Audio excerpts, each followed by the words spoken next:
नमस्ते प्रणाम भाई लोग। तो भाई लोग अभी हमने के रवि किशन भैया के आवाज़ में IPL 2023 के शायर और कमेंट्री सुन के बहुत ही मजा लेवला बानी जा। तो उनकर वीडियो देख के हमने के मजा ले जाओ।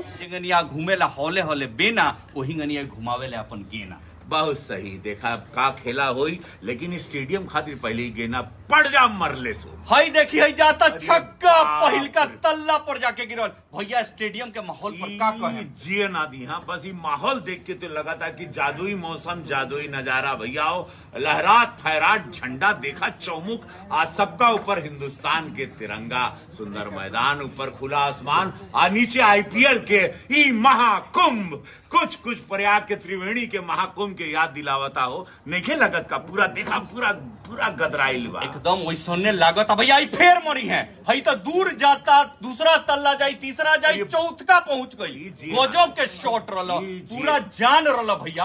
और शायरी जान डाल देले बा एकरा शॉट में। ई जिए ना दी भैया, ई जिए ना दिया। ई कुल ई लगाता कि केहू के जिए ना दी। पगला गइल बा, ई बौरा गइल बा, ई पूरा तूफान बाटे हो।